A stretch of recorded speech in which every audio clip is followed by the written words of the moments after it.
I've got another story for you, but I'd like to tell it to all of your friends at once. An old lady like me has to save her voice, you know. Oh, you still want to talk with me? How incredibly sweet of you. Say, you'll never guess who I saw today. Captain Scarlet. She was robbing my retirement home with a few other brigands, and I recognized her from her wanted poster, and I said, "Oh, hey, you fought the Vault Hunter, didn't you?" And she bowed all elegantly and said something like, "Indeed I did, madam," and said that you were really good at fighting, and that you beat her fair and square. She didn't seem to harbor much of a grudge about it. Nice girl. You should think about meeting up with her again if you're not shacked up with anybody, you know? I mean, of course, you probably are. Gorgeous hunk of a vault hunter like you. I bet you're beating away suitors left and right. Look, you're blushing. Oh, I could just eat you up. Mr. Torg was so scared of trying to get a date for such a long time. He used to go to parties in high school and just stand in the back without talking to anybody. I am an introvert! I tried to tell him, I said, don't worry about chasing love. If you chase your dreams, then love will follow. See, that's the thing people don't get. You watch Echo films and they're just awful. They teach you that the only way to be with someone is just to pursue them over and over until they decide they like you. In reality, you know when you like someone almost immediately. You can't really convince somebody to fall in love with you. You just look like a stalker. But if you do things that you're interested in, like making guns that explode or killing mercenaries, then people will see that confidence and skill you have, and they'll be attracted to it. There's always a fine line between that kind of confidence and narcissism, you know? There's nothing worse than somebody who wants to be famous. I remember when Mr. Torg first sold his weapons tech to that board of directors, he was pretty egocentric for a while. Taking pictures of himself and posting them to the EchoNet all the time. Trying to hobnob with every celebrity that used his weapons. He came back home one day with a supermodel under each arm, and I said, "Mr. Torg, what are you doing? You've lost sight of who you are. It's been weeks since you actually created a new gun," I said. And it was true. He'd been more obsessed with being well known for doing something great than with actually doing something great. It was a dark point in my life. Thankfully, High Five listened to me and got to work on what would eventually become the Kerblaster. You a fan of the Kerblaster? That was always my favorite. That and the Flacker, which I know a lot of people hate. But there's more to combat than just brute efficiency in this old lady's eyes. Style counts for something. And there's nothing quite like filling the air with tiny little explosions. It's like a fireworks show, except the deaths aren't as sad and unexpected. Actually, that reminds me, now that you're here, I wanted to throw some ideas at you for feedback. I'm a playwright in my spare time, and I'm trying to write a story about an up-and-coming tournament fighter who tries to find love in a gladiatorial arena. And I figure you've got a lot of experience, so your feedback could really be valuable. So the play is called Broken Hearts and Broken Necks. Scene 1. Fade in on an arena just after a battle. Body parts litter the stage. A lone warrior stands in the middle of the stage. A spotlight illuminating her blood-stained arm. She stands, holding her sword triumphantly aloft. Valkyrie. Is there no warrior who can challenge me? Must I be destined to spend my life as the strongest, the bravest, the most invincible warrior this galaxy has seen? For I am Valkyrie, scourge of the gladiatorial games! Exhort Valkyrie as she shakes her head in despair. From stage left enter Noda, a janitor with a heavy heart and an even heavier conscience. He begins sweeping the body parts into a bin, which is colored green, and remember that because that's a symbolic color that will come out, until melancholy overtakes him. He drops his bush broom to the floor and falls to his knees before delivering a heart-wrenching soliloquy. The blood cannot be washed away.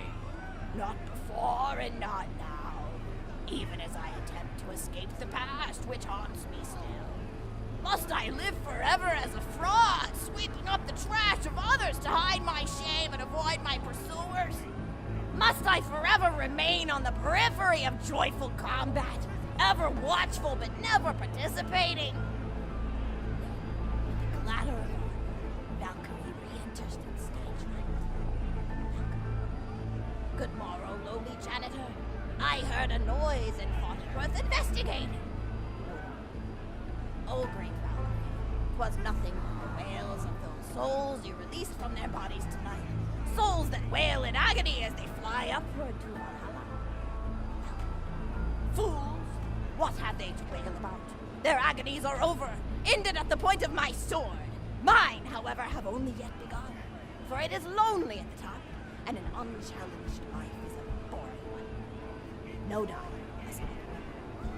If only I were able to tell her my true identity, I would give her a fight she would not soon forget. Back to her. Yes, ma'am, boredom is the true tragedy. May you one day find challenge in combat. Stupid. Noda picks up a giant two-armed bastard sword with almost no effort. Valkyrie aside. What is this? Excellent. Stage left. Valkyrie. What strength this janitor possessed? Who is he to pick up a bastard sword with but 2 fingers? What hidden power does he hold? What secrets does he keep? I will endeavor to uncover his past, in the hopes that our swords may cross in battle! Excellent. End of scene. Scene 2. The interior of the governor's house. The table is set with myriad teas and biscuits. Oh, I'm so sorry. I didn't even ask you for the feedback on the first scene. Did you like it? Oh, wonderful. I'll continue. Scene 2. The governess enters from stage left. Governess. I refuse to respond to these absurd accusations. Her husband looks at her quizzically. Governor. And what accusations may those be? Governess. Actually, you know what? I don't think I'm ready to get feedback on the play yet. But what about you? What are you up to? Tell Grandma Flexington all about it. I bet you've had some amazing adventures. Mr. Torg told me about the time you all played bunkers and badasses together. He said it was one of the most fun and welcoming experiences of his life. Grandpa! You're embarrassing me! Sorry, sweetie, but really, you and the Vault Hunters are his first real pals. It wasn't easy for Mr. Torg to make friends at school when he had facial hair at age 8, pecs at 8.5, and dead parents by age 9. People found him intimidating. But I told him that he should be thankful for the fact that he looks different. Anyone who wouldn't be friends with you based on appearance wouldn't be a very good friend anyway. But he really does like hanging out with all of you. Most people these days want Torg to pose for pictures or blow something up by flexing at it. It's not often he gets to sit down and play games with people. Oh, speaking of games, did you play Going Back to the House yet? It's a new echo simulation about exploring a log cabin you lived in when you were a kid. There's no violence or anything. You just walk around looking at cereal boxes and remembering people you made out with. I really like where echo sims have gone in the past few years, don't you? There seem to be a lot more of them with interesting things to do beyond shooting people. And the writing has gotten so tight and concise. For instance, did you ever play The Samurai's Marker? The whole game's story was delivered through haiku. Did Zero write it or something? No, I'm just joshing. I know you're too busy for that. But oh yeah, I was playing at the end of the pointed gun last night on my Echo Sim player, and wow, is that fun. It's about a guy who punches people and smacks himself in the face with doors. Easily one of the best punch-related comedy sims ever. But oh, I'm really looking forward to this game called Robot Hunter Assault Squadron, which is this big randomized survival game about throwing bottles at trees and accidentally scaring birds. In the demo version, I scared a bird so hard it died. 10 out of 10 in my book. But what kind of things do you do for fun? You play any sports? You look like you might be into some of the more extreme stuff, like spine hurdling or psycho head volleyball. I knew an athlete a lot like you when I was younger. Her name was Mijo, and she was especially gifted at the giblet toss. That's an old pastime we had back when I was younger. Idea was you punch a convict, and then see how far you could make their viscera fly across a big field. You got points based on distance and the size of the viscera. She won the final round of the giblet toss championship by getting a left eyeball to cross the 300-meter mark. They said she was juicing with iridium, but I think they were just angry that she dethroned the reigning champ, misogynistic Jeff. People really liked him for some reason. Hey, what's your favorite food? Mine's burgers, personally. People look at you like you're a pleb or something when you say you like burgers, but just think of all the things you can do with them. You can change out the patty, play around with the toppings, change what sides you have. You ever have a burger with veggie chips? Gosh, I all but forgot about fries for about a year after I discovered the veggie chip combo. And I'm not a vegetarian or anything, but those veggie patties they make on the more upper class worlds are crazy good. Better than real meat if you cook it right. Mr. Torg tried to be vegetarian once after he saw a fluff bear get run over by a truck. How long do you last again? 12 seconds! Barely even finished the word vegetarian before he lunged at a skag chew I was holding in my left hand. Nearly lost a finger. Granted, he's always been partial to skag chews or skag bacon. Don't know why, since I always felt like skags tasted like old tires and vomit. But to each his own. Taste is a funny thing. People say your taste buds get more refined as time goes on, but they actually get worse and worse. So when Mr. Torg used to refuse vegetables as a kid, it's because he was actually tasting how awful they were. When we old folks eat vegetables, we're only okay with it because we can't taste all the gross vitamins and stuff. Granted, vitamins are what have kept me going for as long as I've been going. You get enough B12 in your system and you can headbutt a freight train without so much as a bruise. That reminds me, I need to get my pills ready for the rest of the week. I have one of those little metal containers split into different sections for each day. It's really helpful. And the sides are sharp enough that I can use it to ward off burglars if I need to. What else do I have to do this week? Probably head to the bazaar, pick up some frozen spider and flanks. Gotta bring my coat though, because it gets kind of chilly in the freezer section. What else do I need? Oh, I need Schwartzman's candy drops. Gosh, those are delicious. They're so smooth and sweet. Just thinking about them, I could go for one right now, couldn't you? Do you think you could go find me one?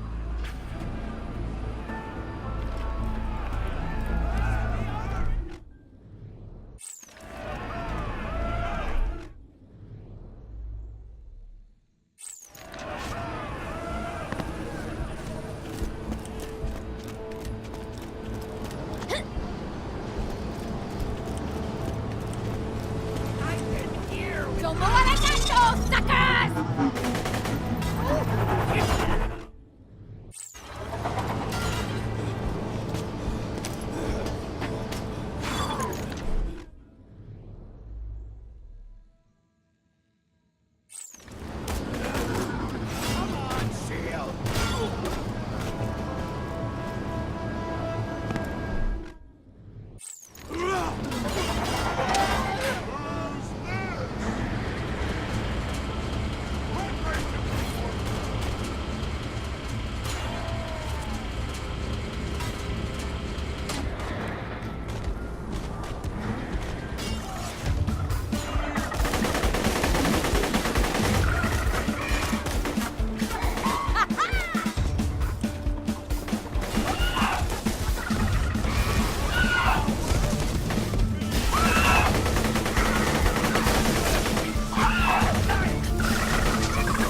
not bad.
Schwartzman candy drop? Grab it for me, will ya? Oh, I can taste it already.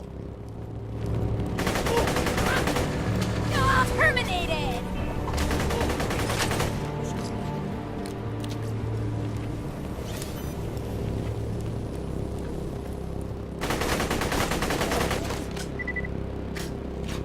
Oh, I think my reload button's broken. Oh, wonderful. Bring it back here and I'll finish my story. I am the greatest engineer alive!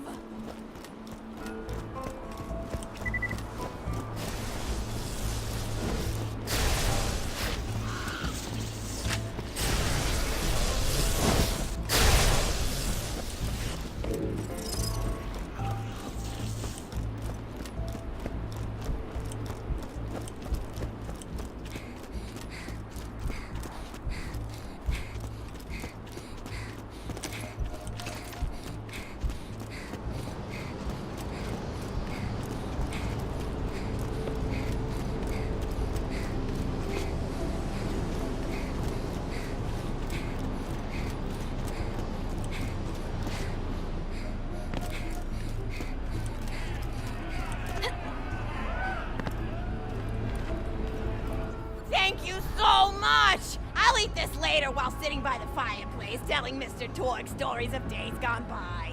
There's just nothing like a good roaring fireplace, is there? Something healing and safe. Maybe that's why our family likes explosions so much. They're basically just big fireplaces. Every explosion feels just like coming home. Oh, maybe that'd be a good slogan for the Torg Corporation. Don't you think, High Five? Oh, don't be silly. It's a wonderful slogan and you know it. I used to come up with slogans for a living when I was in my teens. I came up with the jingle for Professor Gunsight's Can't Miss Scopes. How'd it go again? Oh, yeah. If you try to shoot but you miss a lot, then give Professor Gunsight's scopes a shot. Ha! And then they played a gunshot sound effect and someone going, ah. It was cute. But gosh, I've been talking for a while now, haven't I? Thanks for bringing your friends to listen to an old woman ramble for a while. I can't tell you how great it is to have somebody new to talk to, especially a vault hunter. Oh, and one more thing. No, actually, that could probably wait. Just something about vaults and the end of the universe. Anyway, here. I always spoil my friends, just like I spoiled my grandson. Enjoy it!